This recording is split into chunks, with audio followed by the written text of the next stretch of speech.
welcome back, Music Maniacs, to another episode of Gibbs Drops the Needle.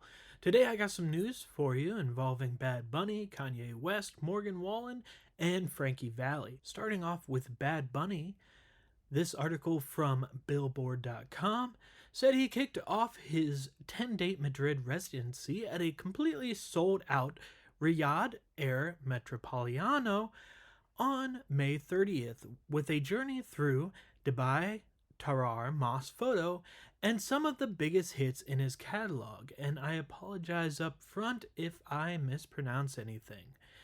He performed for over 2.5 hours and alternated among celebratory moments, cultural references, and expressions of gratitude to a crowd that accompanied him song after song. He said, quote, "It feels good to be here in Madrid. Tonight we're going to sing a lot of songs we haven't sung before. I hope you're ready." End quote. The statement set the tone for a night in which Bad Bunny allowed himself to reflect on different stages of his career, while the audience turned practically every chorus into a massive sing-along. The setlist included hits like La Mudanza, Calata, Terista, Titi Me Pregunto, Me Porto Bonito, Yanaguni, and Dakiti, with the crowd maintaining their energy throughout the entire evening. During several moments of this show, the star reminded the audience that it had been almost 10 years since he had last performed in Madrid. His previous concert in Spain's capital was on July 14th of 2018 at what was then the Wissing Center. The artist took the opportunity to thank those who had supported him since the beginning of his career, saying, quote, "Coming back to Madrid and performing like this fills my heart. From day one, I will always remember this night as the night I came back to Madrid. Thank you for waiting for me so long," end quote. He would then later say, quote, "I'm ready to spend the next 3 weeks here," end quote. This Madrid residency is part of the first leg of his Dubai Tarar Photos World Tour, which began on November 21st of last year in Santo Domingo, Dominican Republic. According to the Billboard box score data, the tour has already surpassed $200 million in revenue and is one of the most successful tours of the year.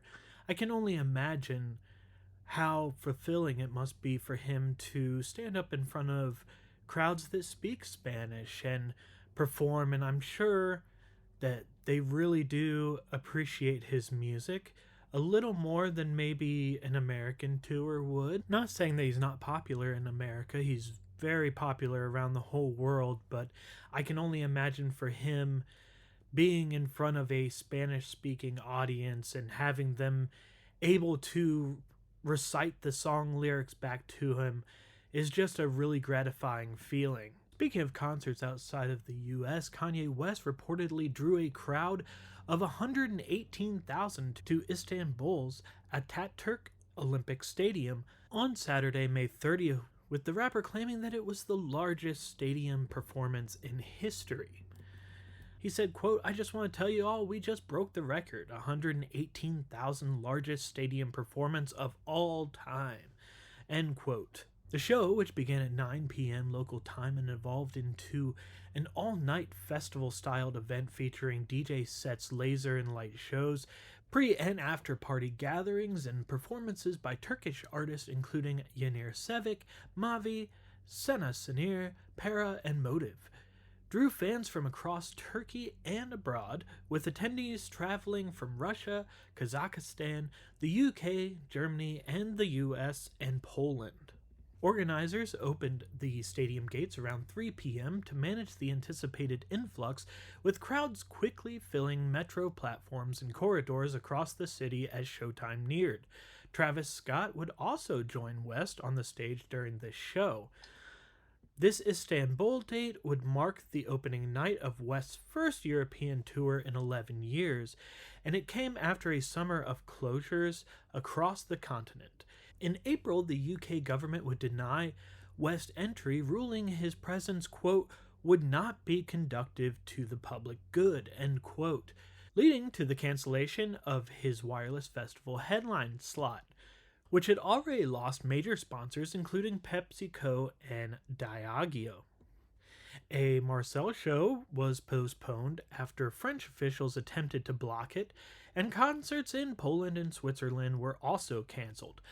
On the same day as the Istanbul concert, Italian authorities would ban West and Travis Scott from performing at a July show at the 103,000-seat RCF Arena in Reggio Emilia, citing security concerns following a request from consumer group Kodakans and Jewish communities in Modena and Reggio Emilia.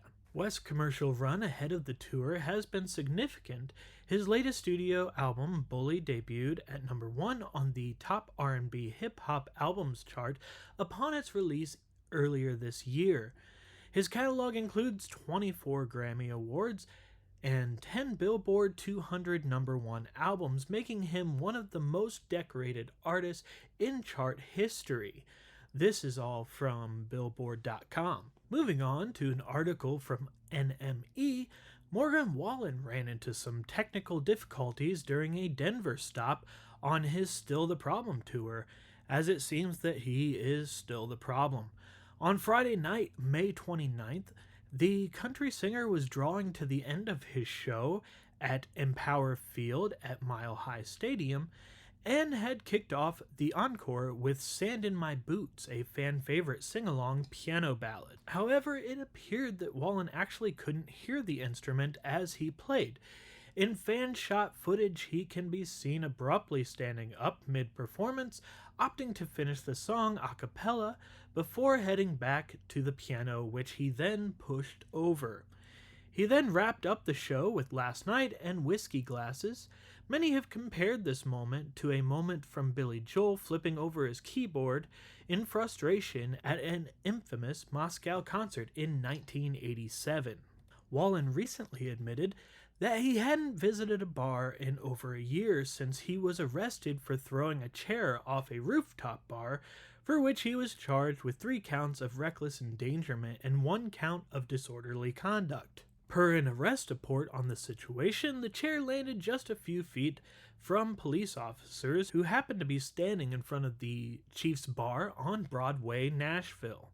In December of 2024, he pled guilty to 2 misdemeanors for reckless endangerment without a weapon, and was ordered to spend a week in DUI Education Center and to serve suspended sentence of 2 years of supervised probation.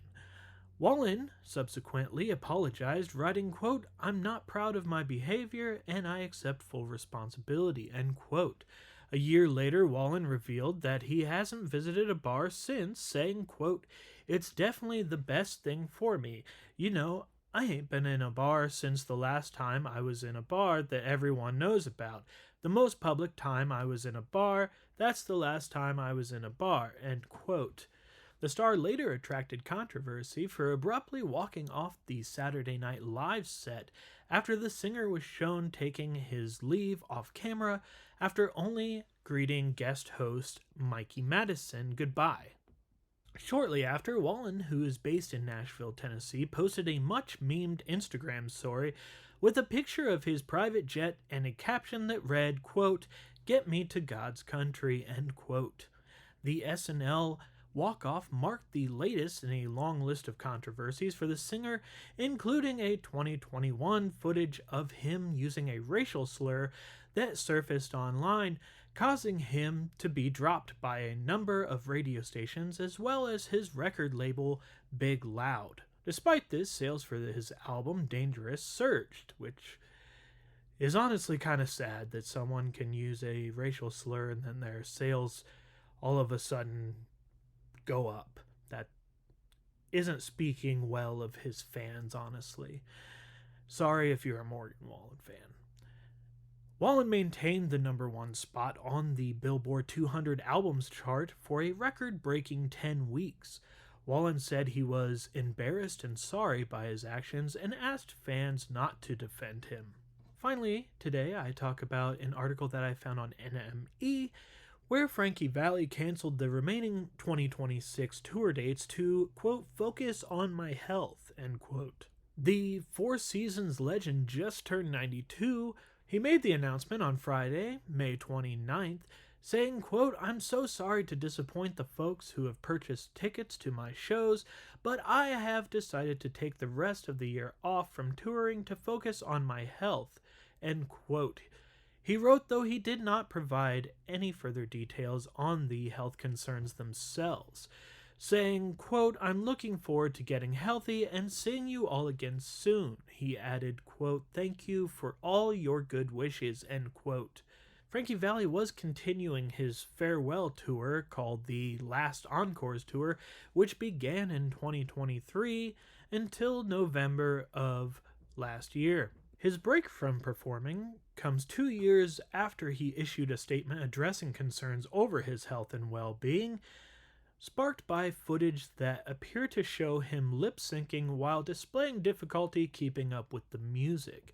I don't know if you have seen this video, but I have seen multiple videos showing him performing recently, and honestly, it's great to see him up there at 92 years old, still being able to do anything at that age.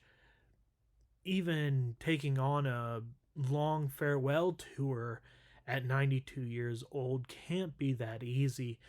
But it's obvious when you watch these videos, and I don't know, maybe they were a one-off kind of thing where you just caught him on a bad night. I haven't seen him live personally, so it's hard to say again whether this was just him having an off night or if this is what it's like every show that he does. But it does seem like he basically is just propped up there and singing. And from the video I saw, the way his mouth is moving, it doesn't seem like he's actually singing. It seems like more of a backing track situation with maybe some lip syncing involved. But if he's coming out and saying that he's fine and he's performing at his level, then I guess you gotta take him at his word until there is concrete proof out there otherwise. Valli later would address the public speculation, saying, quote, I absolutely love what I do, and I know we put on a great show because our fans are still coming out in force and the show still rocks, end quote. He is a legend. He has made many great songs, whether it be with his time as a solo artist or his time with the Four Seasons. As far as any plans to slow down, he has been quoted as saying, I plan to do shows as long as I can, delivering that great Four Seasons sound. Like that line in Jersey Boys, I'm like that bunny on TV that just keeps going and going and going, chasing the music, end quote. So it doesn't seem like he wants to slow down at all. He wants to be out there for his fans. Now, whether these health concerns end up being an end to his career is unknown. But it sounds like if he can, he will be back up on the stage performing for his fans, even at 92 years old. But I don't think anybody would hold it against him if he just hung it up and said, enough's enough. So that ends all the news I have for you today. Thank you very much for tuning in. I appreciate it. I have started a Facebook page, facebook.com/Gibbs Drops the Needle. I have the YouTube channel. I started an Instagram. I'm on TikTok. I'm on X. Just search Gibbs Drops the Needle on any of those platforms, and I'm sure you'll see the logo and you'll be able to follow and keep up with things. Like I said in the introduction video, I plan on being able to reach out to as many platforms as I can, so maybe that's where a TikTok and Instagram would fall into if there was breaking news that came and I didn't yet have time to make a video, but I just wanted to get things out there. So make sure you go to all those platforms, give me a like and follow, and I really appreciate it. and you'll be able to keep up with everything that I'm doing. Thank you very much for tuning in. I'm Gibbs. Until next time, stay safe and be kind.